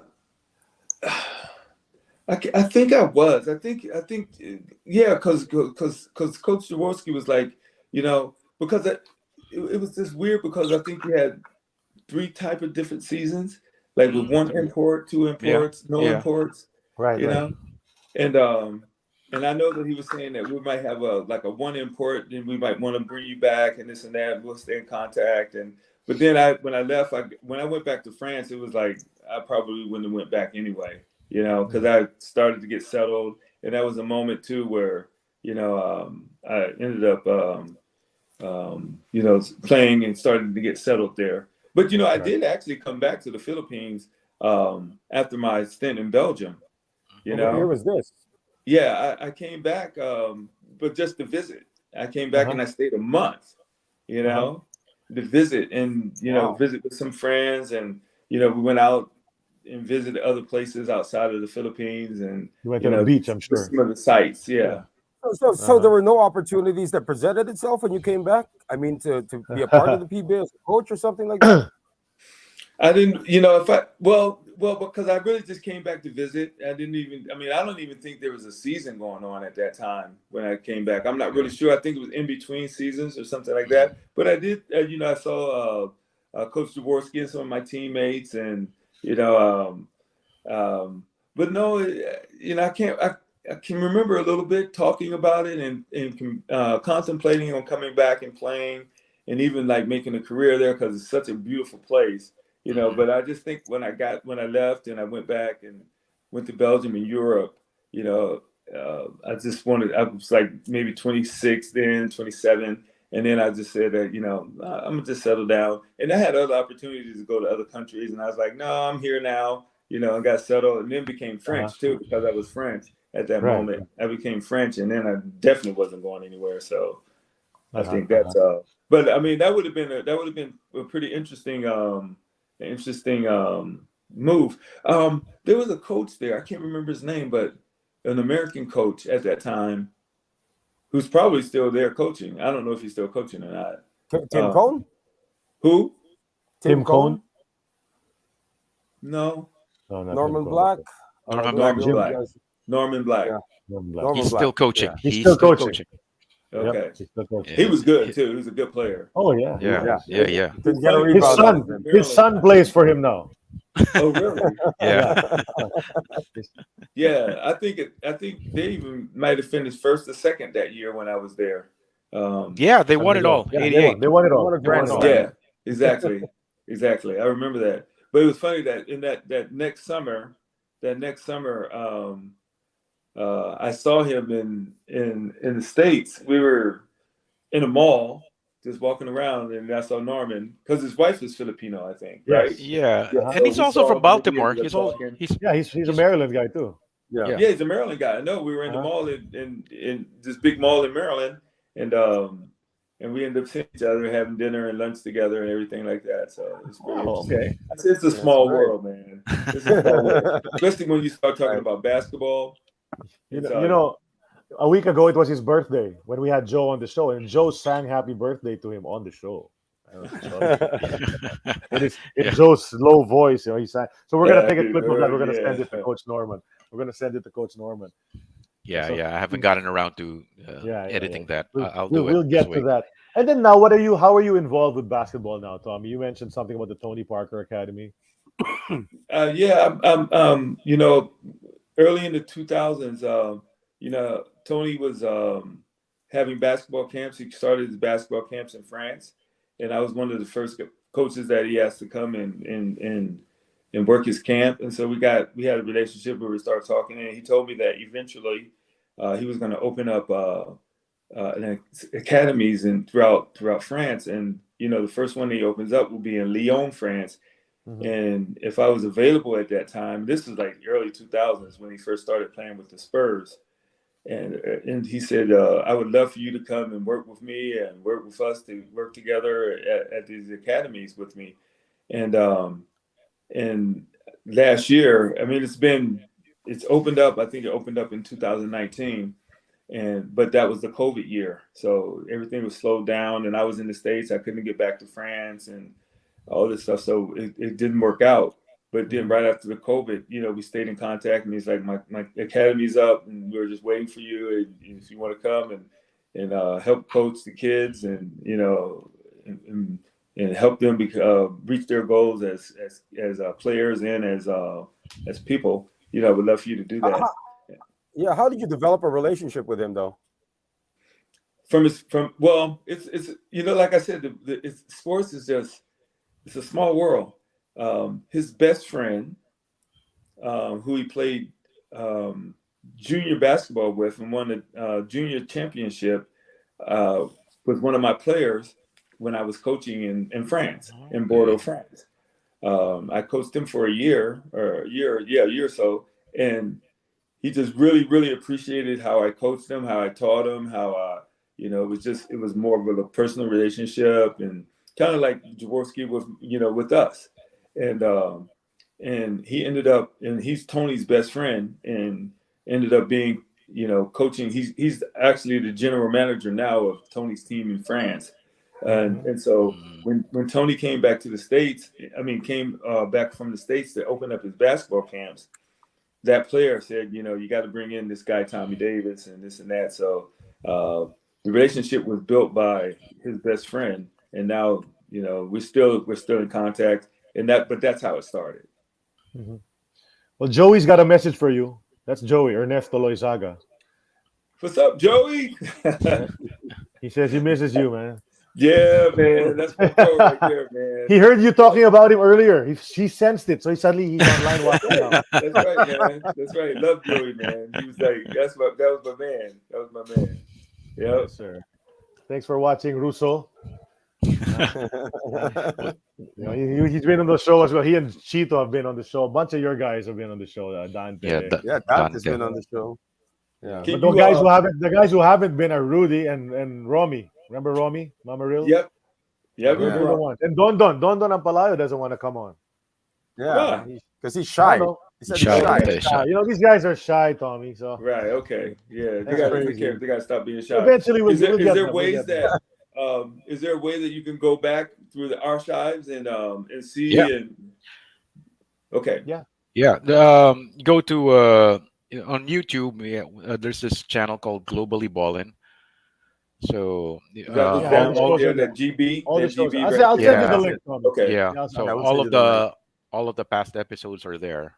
So you can just choose. You can just choose from among. You can watch Harold's episode too, and all these other imports who've been here on our show. Yeah. Let's show the next photo, please. We have a couple more before we get into the segments. Of course, here, congratulations for this. I'm sure it was an honor for you to be inducted into the Hall of Fame of your university. Yeah, it was. Anytime that you're you're valued and respected, and then it just shows you how people think about you, you know.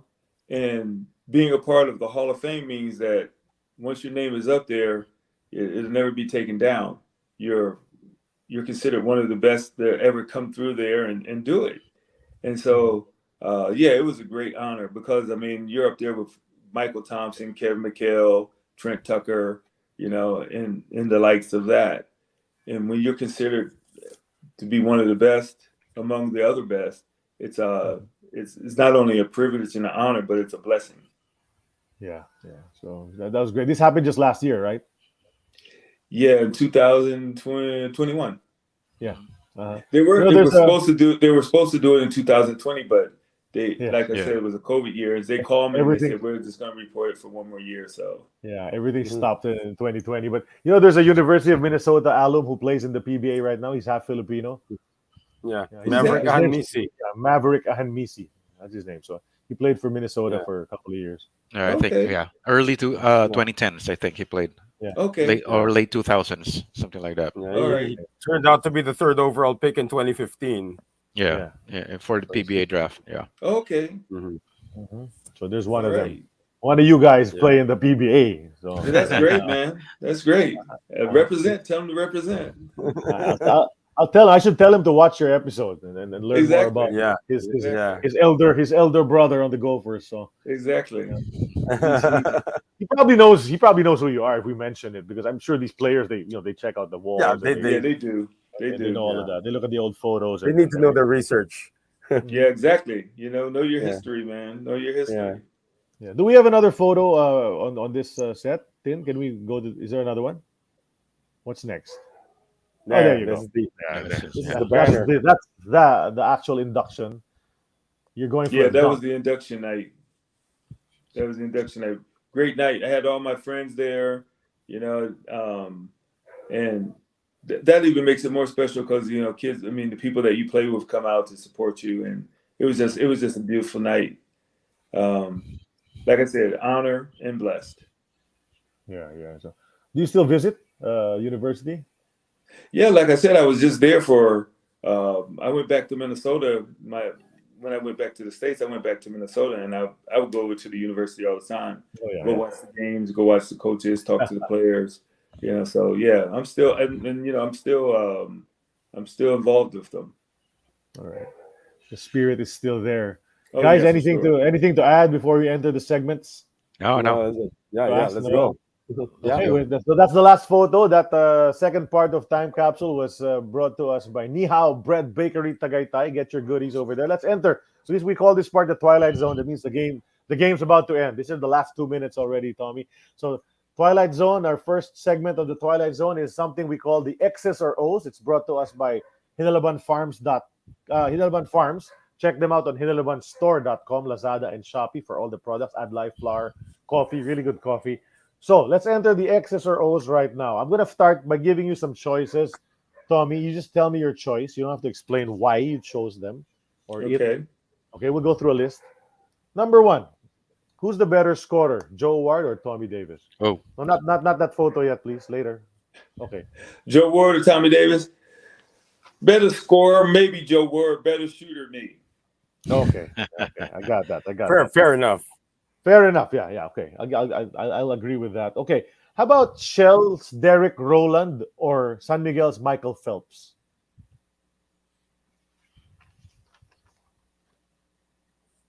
Ooh, that's tough. Probably Derek Rowland. Derek Rowland. Okay. I remember him very clearly. Pure Foods, Ray Hall or Kenny Travis? Ray Hall. Ray Hall. Okay. Sugar Ray. Okay. Presto's Lewis Jackson or Tony White? Oh, Tony White. No, Tony. That was good. Yeah. The little guy who could score, huh? Man, what? The wizard. Yeah. Yeah. I remember him. Okay, Billy Ray Bates or Kevin Gamble? You got to go with Billy Ray. Black Superman, huh? In his prime, it's Billy Ray before everybody. Okay. He's a Black Superman. Okay, Rudy Distrito or Joey Loizaga? That's a good one. Joey wins. Joey wins. Okay, Chito Loizaga or Don Don Ampalayo? Dondo. Don Don, okay. Norman Black or Bobby Parks? Bobby. Bobby, okay. Scoring or passing? Score. All right. I knew that was coming. Put the ball in the hole. Put it in the hole, man. Shooting from the outside. Shooting from the outside or driving to the hoop? Oh, threes. Yeah. Threes. Had to be. Offense String or music. defense? Offense or defense? Offense. Offense all day. Right, offense all day. Okay, this one. These are some forwards from your draft. Wayman Tisdale or Xavier McDaniel? Wayman. The late Wayman Tisdale. Okay. He's a good base player, too. But that's like from the draft, because college, Xavier was good, but Wayman was awesome. You know? The NBA career, I'm sure that Xavier got him, but Wayman was awesome, man. Rest his soul. Okay, how about these centers from your draft? John Concac or Joe Klein? Give me Joe Klein just because he played harder. Okay, Joe Klein. Okay, Ewing or Olajuwon? Olajuwon. Olajuwon. Okay. I would think the same thing. Yeah. Barkley or Karl Malone? Barkley. Lakers or Celtics? Oh, definitely Lakers. Oh, come on, man. These two guys are Celtic fans, Tommy. I'm a Laker fan. So Jabbar. Once you go Jabbar, my favorite player, man, is Magic. I'm not going to say anything anymore. Okay. I'm like Kevin McHale's from the University of Minnesota, man. Magic, man. There's a whole Mikhail Thompson is also from. Mikhail Thompson. So it's okay. Okay. Okay, Magic, Michael, or Bird? Oh, Magic. Magic, yeah. Playing or coaching? Oh man, I love coaching, man. But playing, just because you play. You don't have to organize. You just go and play. Okay. Okay. Now show the photo, Tim. Please. Okay. Okay. Denzel or Will? Oh man, it's like Will's out. Denzel all the way. Especially now. Especially okay. Yeah, Especially you don't have nobody on national TV. How about the other photo, Tim? The one of the other two actors. You have it? There you go. Pacino or De Niro? Ooh, I got to go with De Niro. Okay, De Niro. Okay, De Niro or Denzel? Hold on. Tommy, I think you might have clicked something on your screen. Oh, yeah. We can hear you. Your video got lost. Your camera. Can you hear me? Yeah, I can hear you, but you might have pressed stop cam. There you go. So Denzel or Pacino? Denzel. Oh, De Niro, rather. De Niro. Denzel. De Niro, Pacino. Yeah, he already said De Niro. Yeah, I would go with De Niro. Oh, De Niro. Okay. That's so that's choice, though. That's X's or O's for this episode 154 of An Eternity of Basketball. I think you're next, Noel, right? Yeah, I'm not even sure. There it is. Is that my segment? Yes. Right. Okay, yes. I'm not. I can't find the script, but this stuff is really yummy, guys. You know, I personally have already consumed one of the bottles. This is Serioso chili garlic, and it's really fantastic. So I do have a Serioso question. I mean, it's a serious question about your career. If you could do anything differently, what would have made you stay in the PBA? Oh man, just the whole atmosphere of the PBA, just the people, the fans, and just the love that was shown, to us, to myself, and to Joe while we were there. It would have been easy to stay. It really would have been really easy to stay. For a number of reasons, but I would just say more than anything else, the love that is shown by all the Filipino fans and the Filipino people, and even more so than the basketball. The basketball is great, but when you're received like that and you have so much love and support, and it was just like I said, it was a moment in my life that I would never forget, and it was a blessing that made me grow as a player, as a man, spiritually. Physically, at every level. Right. It's great. Especially your fans, Añejo fans. Yeah, Thank you for answering my Exactly. Seryoso Tanong. There you go. So that was our Seryoso Tanong brought to us by Seryoso Chili Garlic. I send it now to Sid. Okay, Tommy, my question is, um, can we show that? There's nothing. Okay, anyway, my question is, okay, Nope. if you had a chance, which player, past or present, living or dead, would you like to have dinner with, and why? Wilt Chamberlain. That's a good Okay. one. Wilt Chamberlain because he's such a dominant player. I would have loved to, just pick his brain, how he felt, and his, Uh-huh. his how he started, and his impact. I think that he doesn't get enough. He gets a lot of credit, but he doesn't get enough. When you Yeah. talk about Yeah. people that are in the GOAT, they leave him out. Top 5 players, a lot of times he's left out. But Yeah. he has records that will never be broken. Yeah. Oh yeah. And then when you think about it, he probably has records that were never even taken, Right. until some of the stats probably weren't even, stats at that time. So, Right. And I just think he was such an interesting person. I would, if I could sit down and have dinner with him, I would pretty much like that. Yeah, that would be great. Yeah. That One of is Great a your good answer. one. questions. One of your Great questions answer. would be probably about the women, right? I mean, the how many? How many I was, women? I Is was it true? asking, was it true or not? 20,000. I was Yeah. like, Will, just tell me, is it true or not? He's like, all right. Knowing Wilt, I'm sure. he'd say it was. Yeah, I'm He sure he'll said it say that. was. He was always like that. He would always say, he was The already so gregarious big, type. larger than life. Then he would exaggerate even Yeah. more. Yeah, So exactly. Yeah. Yeah. The Big Dipper, Exactly. The someone Big Dipper. a writer once said his star was so big that he couldn't be named after just a star. They had to name him after a whole constellation. Exactly, yeah, the Big Dipper. Big Exactly. Dipper. that's right. Yeah. So that's Yeah. that's So great. That's a great. that's my segment. Thanks for your answer, Tommy. Charlie. Okay, we'll just take it to the last part. This is Hello Porky, and Hello Porky means it's time for you, Tommy, to acknowledge, say thanks, just say hello to anyone you want right now before we end the show. Anyone you want to talk about and then give a shout out to. Now's the time. Just a shout out to all the Filipino fans, all of my teammates, Mike, Don, Leo, Ed, Jaddy, Dante, Harmon, Joey, Chito, Rudy, Dennis, Rami, Teno, Joe Ward, and especially a shout out for Coach Sonny Jaworski. Just know that we're praying for you, and that I hope hope we see you again. I hope you come out and be able to come out and just show yourself. We'll be praying for you. That's all. And also, I would like to have a special shout out to Elaine Mora, because she's still a super fan, super friend. And so I just say, I just finished by saying, you guys, we probably brought something to the Philippines, but I received more from you guys than what I gave you. So I just want to thank you for that. I thank you for all the love and the blessings that you provided for me and that you bestowed upon me. It will never be forgotten. Awesome. Thank you. Awesome. Wow, amen. Well, Thank you for gracing our show, man. right. Yeah. Thank you so I much, Tommy, for coming thank on. you for having me.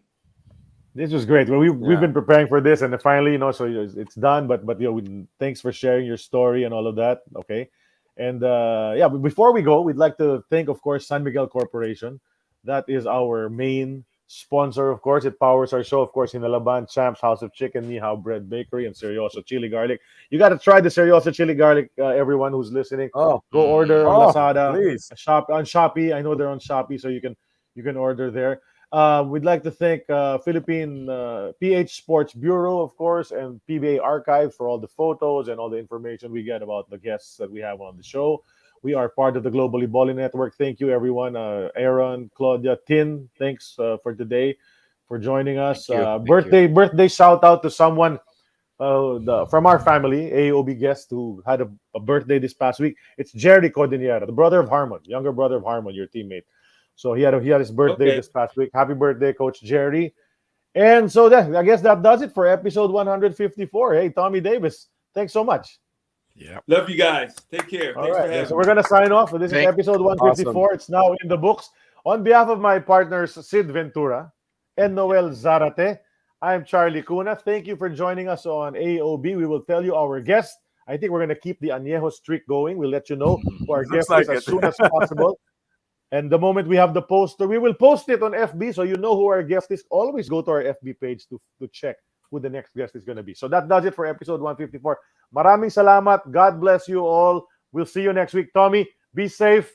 God bless you. We'll see you soon. God bless you too. All Love you right. Get guys. some sleep, Tommy. Get some Bye. sleep. Yeah, I'm good. Thank I you. was 4 up a.m. early Get anyway, some sleep. so it was no big thing. I'll send you the photo, Okay. Tommy. I'll send you that photo of the varsity. Okay. Tim, you can play the song and we're out. See you Bye. guys. That's it. Thank All right, you. Tommy. Bye. Take All care. right.